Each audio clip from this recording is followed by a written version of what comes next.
नमस्कार मित्रांनो, मी शिरीष लहाड. माझ्या मागच्या बातमी या सदरामध्ये आपलं अत्यंत स्वागत आहे. आज एक जगातल्या महत्त्वाच्या घटनेवर आपण चर्चा करणार आहोत, त्याच्याशी भारताशी संबंध आहे. मी पेपरला टीव्हीवर बातम्या पाहिल्या असेल की व्हेनेझुएला हा दक्षिण अमेरिकेमधला जो देश आहे, तर व्हेनेझुएलाने अमेरिकेचा संघर्ष उडालेला आहे. अमेरिकेने व्हेनेझुएलाच्या राष्ट्रपती आणि त्याच्या बायकोला उचलून न्यूयॉर्कच्या कैदेमध्ये ठेवलेले, त्यांच्यावर खटला भरलेला आहे आणि त्यांचे संपूर्ण व्हेनेझुएलावर कब्जा मिळवलेला आहे. तिथला तेलाचा जो ऑइल कंपन्या आहेत ते सगळ्या त्यांनी ताब्यात घेतलेल्या आहेत. आज आपण ज्या देशाबद्दल बोलणार आहोत, व्हेनेझुएला, त्याच्याकडं जगातल्या सगळ्यात जास्त मोठा तेल साठा, अगदी सौदी अरेबियापेक्षा सुद्धा जास्त तेल साठा व्हेनेझुएलामध्ये आहे. आणि तरी तो देश आर्थिक संकटामध्ये होता, तिथल्या प्रजेचे अतिशय हाल होत होते. तो देश म्हणजे व्हेनेझुएला. आता एवढा मोठा तेलाचा साठा सौदी अरेबिया किंवा इतर देश जसे श्रीमंत झाले, युनायटेड अरब अमिरात, कतार, नाही का, ओमान, व्हेनेझुएला का गरीब झाला हा प्रश्न आहे. तर तिथल्या आर्थिक नीतीची चुकीची आहे. एक लक्षात घ्या, कोणती गोष्ट नेहमी फुकट वाटली की लोक आळशी होतात आणि राष्ट्रीय उत्पन्न कमी व्हायला लागतं. तर व्हेनेझुएला सरकारमध्ये त्यांनी असंच केलं की पहिल्या ज्या व्हेनेझुएलामध्ये तेल जेव्हा सापडलं तेव्हा अमेरिकन कंपन्या तिथं गेल्या, त्यांनी मोठमोठ्या ऑइल इंडस्ट्री तिथं टाकल्या, तेल बाहेर काढायला सुरुवात केली. पण तिथं एक कम्युनिस्टवादी राष्ट्रपती आले, त्यांनी त्यांचं राष्ट्रीयकरण केलं आणि तेल वाटायला म्हणजे सगळ्यांना त्यांनी अमेरिकन कंपन्या हाकलून दिला आणि तेल विकून त्याचे जे पैसे येते ते जनतेमध्ये वाटायला सुरुवात केली. लोकांना फुकट पैसे मिळाले, लोक काम करायला तयार झाले नाही. त्याच्यामुळे राष्ट्रीय उत्पन्न कधी शेवटी कसं, तुम्ही काम केलं, काही प्रोडक्शन केलं तर तुमचं राष्ट्रीय उत्पन्न वाढतं. आणि मग हळूहळू काय झालं की तेलाचं उत्पन्न पण कमी होत गेलं, लोक काम न केल्यामुळं, आणि देशामध्ये बेकारी वाढली, लोकांना फुकट घ्यायची सवय झाल्यामुळं त्यांचं काम करण्याची सवय सुद्धा बंद झाली. त्यात अमेरिका जी व्हेनेझुएलावर कारवाई करतो आहे त्याच्यावर निर्बंध त्यांनी खूप पूर्वीपासून लावले होते. कारण व्हेनेझुएलाने काय सुरुवात केलं की व्हेनेझुएला हा अमेरिकेला लागून दक्षिण भागामध्ये असणारा देश आहे. तर व्हेनेझुएला चीन, रशिया, इराण या देशांशी संपर्क साधून त्यांच्याशी त्यांनी व्यवहार चालू केले. चीनला मोठ्या प्रमाणामध्ये तिथं जागा दिली, तिथल्या तेल कंपन्यांना प्रोडक्शन करण्याची परवानगी दिली, त्यांचं पाणबुडीचं उत्पादन सुरू करायची परवानगी दिली, पाणबुडीला स्थळ दिलं, लष्करी स्थळ ठेवण्यासाठी परवानगी, आणि अमेरिकेला ते सहन होणं शक्यच नव्हतं. आपल्याला जर नेपाळमध्ये चीननी आलेलं आवडत नाही किंवा पाकिस्तानमध्ये चीननी आलेलं आवडत नाही, कारण आपल्या स्वयंसिद्धतेला, आपल्या स्वातंत्र्याला, आपल्या संरक्षणाला धोका निर्माण होतो. तसं तो अमेरिकेने व्हेनेझुएला 4 वेळा बाजूला, पण शेवटी त्यांच्यावर बंधनं आणले आणि त्याचं शेवटी कारवाई करून व्हेनेझुएला त्यांनी ताब्यात घेतलं. आता या कारवाईचा भारतावर काय परिणाम होणार हा महत्त्वाचा प्रश्न आपल्याला चर्चेला घ्यायचा आहे की तेलाचे दर वाढतील का. व्हेनेझुएलाकडून भारत मोठ्या प्रमाणात तेल खरेदी करत होता, त्याच्यावर निर्बंध आणल्यानंतर आपण ते कमी केले होते, आपण रशियाकडून घ्यायला लागलो. तर रशिया व्हेनेझुएलाचा कडून तेल खरेदी हळूहळू आपली कमीच झाली होती. त्याच्यामुळे तेलाचा काही मोठा प्रश्न येईल असं वाटत नाही.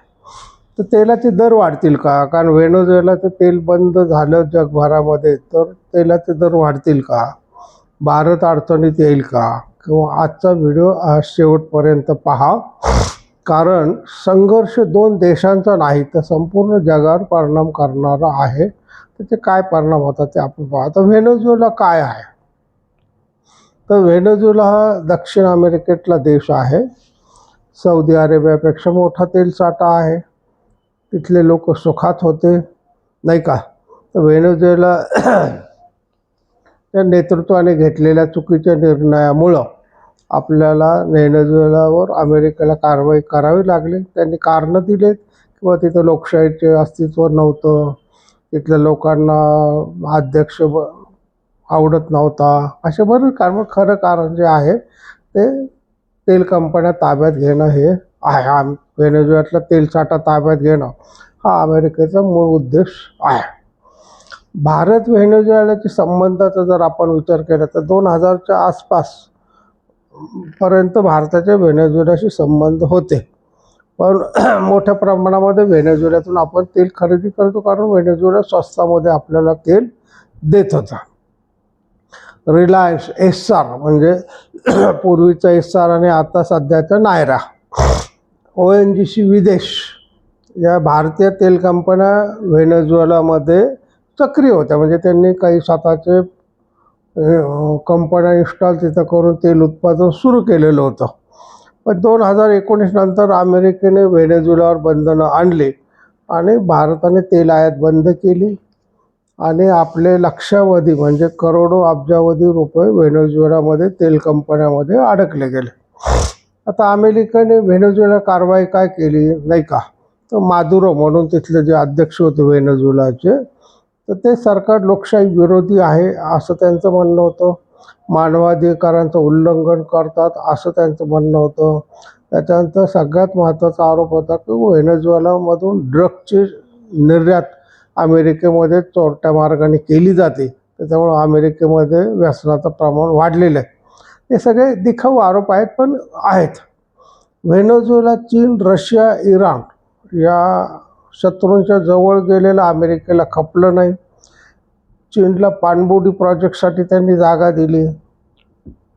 तेलावर अमेरिकेचं नियंत्रण पाहिजे हा त्याचा मूळ हेतू होता. लॅटिन अमेरिका म्हणजे दक्षिण अमेरिकेला लॅटिन अमेरिका आपण असं म्हणतो, तर अमेरिकेला आपली सत्ता लॅटिन अमेरिकेवर टिकून राहिली. त्यांना तर तसं जगभर प्रत्येक देशावर सत्ता टिकवायची, पण जेव्हा आपल्या जवळचे देश आहेत ते सुद्धा जर शत्रू राष्ट्राला सामील होत असतील तर ते अमेरिकेला सहन होणं शक्य नव्हतं. आता या अमेरिकन कारवाईचे जागतिक परिणाम काय आहेत, तर व्हेनेझुएलाचं तेल पूर्णपणे बाजारात आलं, म्हणजे समजा अमेरिकेने ताब्यात घेतलं आणि व्हेनेझुएलाचं तेल बाजारामध्ये विकायला सुरुवात केली, तर तेलाचे दर खूप मोठ्या प्रमाणामध्ये कमी होते. कारण व्हेनेझुएलाचं काय होतं, निर्बंध घातल्यामुळं व्हेनेझुएलाचं प्रोडक्शन कमी झालं होतं. तिथल्या तेल कंपन्या सरकारीकरण केल्यामुळं त्याचं आपापच जिथे सरकारी खातं आहे तिथं आपापच कामचोरपणा येतो आणि त्याच्यामुळं तेलाचं उत्पादन त्यांचं घाट्यामध्ये चाललेलं होतं.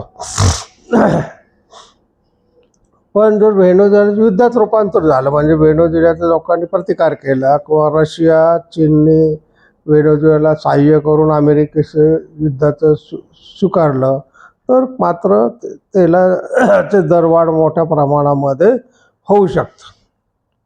आता याच्यामागे खरं जे राजकारण आहे की अमेरिका विरुद्ध चीन आणि रशिया हे नवीन शीतयुद्ध सुरू होईल. म्हणजे अमेरिकेने व्हेनेझुएला जी कारवाई केलेली आहे ही खरं व्हेनेझुएलावर कारवाईच्या ऐवजी चीनवर केलेली कारवाई आहे असं मानायला हरकत नाही. कारण चीनला मोठ्या प्रमाणामध्ये तिथं हस्तक्षेप चालू होता. त्यांना सैनिकी स्थळ निर्माण केलं होता, त्यांना तेलाचे फॅक्टरी कारखाने त्यांच्या ताब्यात देण्यात आले होते. त्याच्यामुळं व्हेनेझुएलाचं तेल चीनमध्ये जात होतं स्वस्तामध्ये. त्याच्यामुळं जी कारवाई व्हेनेझुएला ताब्यात घेतल्या अमेरिकेने, तर तो खरा फटका जो बसला तो चीन आणि रशियाला बसलेला आहे. युनायटेड नेशन आणि ओपेक, नाही का, तर यांच्यामध्ये मोठा तणाव निर्माण झालेला आहे. कारण युनायटेड नेशन काहीच करू शकत नाही. नावाला ती युनायटेड नेशन झाली, पण अमेरिका जे बेधंद वागते त्याच्यावर कारवाई करण्याचं सामर्थ्य युनायटेड नेशनमध्ये नाही. आता हा छोटा संघर्ष जो आहे हा मोठा संघर्षामध्ये रूपांतर होऊ शकतं. कारण चीन आणि रशियाने नुसतं निषेध तर नोंदवला आहे, पण त्यांनी जर कारवाई करायला सुरुवात केली तर मात्र मोठा संघर्ष निर्माण होऊ शकतो. आता तेलाबाबत भारत व्हेनेझुएलावर अवलंबून नाही. Russia, Iraq, Saudi Arabia, United Arab एमिरात इथून आपल्याला तेल मिळतं. तात्काळ मोठा कोणताही धोका तेलाच्या बाबतीत भारताला नाही. पण कंपन्यांना जर अमेरिकेने तेल उत्पादनामध्ये त्यांनी जाहीर केलं, अध्यक्ष डोनाल्ड ट्रम्पने, की पूर्वीचे जे कारखाने जे मालक होते म्हणजे अमेरिकन कंपन्याच्या असतील किंवा इतर कंपन्या असतील, त्यांना त्यांचं पुन्हा कंपन्या ताब्यात देऊ आणि ते तेल उत्पादन करू शकतात. त्याच्यामध्ये काही कंपन्या ज्या आहेत ते भारतीय मालकीच्या आहेत. म्हणजे मी तुम्हाला मगाशी जे सांगितलं की रिलायन्स, नायरा, ONGC विदेश यांच्या कंपन्यासुद्धा तिथं आहेत. त्याचंसुद्धा त्यांनी राष्ट्रीयकरण केलं होतं. आपले पैसे तिथं अडकलेले आहेत. तर त्या जर त्या आपल्या या कंपन्यांच्या ताब्यामध्ये ते दिल्या तर तेल उत्पादन खुलं होईल आणि ते त्या कंपन्या तेल उत्पादन करून भारताला ते पाठवू शकतात. आणि त्याच्यामुळे भारताचा तेलाचा जो प्रश्न आहे तो मोठ्या प्रमाणात सुटलेला दिसेल. आपल्याला रशियाकडून सुद्धा आयात करण्याची गरज भासणार नाही. भारत आता कोणाच्याच बाजूने उभा राहिला नाही. त्यांनी व्हेनेझुएलाचं कौतुक केलं नाही किंवा अमेरिकेचा निषेधही केला नाही. त्यांनी तटस्थ फक्त भूमिका दिली किंवा जे झालं ते वाईट झालेलं आहे. स्वतःचा हितसंबंध जपणं हा भारताचा मुख्य हेतू आहे. त्याच्यामुळे भारत जिथं स्वतःचा हितसंबंध आहे, जिथं भारताचा फायदा असेल अशीच विदेश नीती आपल्याला सांभाळताना दिसून येईल. त्याच्यामुळे व्हेनेझुएलाचा जो प्रश्न आहे हा अमेरिका, चीन, रशिया, इराण यांच्यापुरतं मर्यादित राहील असं आज वाटतं. ओपेक म्हणून जे आहे त्यांचे ऑर्गनायझेशन ऑफ पेट्रोलियम एक्सपोर्ट जे त्यांचे आहे कंट्रीज, तर त्यांच्यामध्ये मोठ्या प्रमाणामध्ये आता वाद निर्माण झालेले आहे की जर अमेरिकेने आज व्हेनेझुएला हल्ला केला, उद्या इराणवर हल्ला करतील, परमध्ये इराकवर केला होता, तर हे जे आपण ओपेक जे आहे त्याचा उपयोग काय? आपण आपल्या देशाच्या लोकांचं संरक्षण करू शकत नाही मेंबरचं. त्याच्यामुळे तिथं एक मोठा प्रश्न झाला. UN सुद्धा निषेध केला, पण निषेध करण्याव्यतिरिक्त ते काही करू शकत नाही. आणि अमेरिकेने सांगितले की त्यांना काय निषेध करायचं करू दे, आम्ही त्यांना मोजत नाही.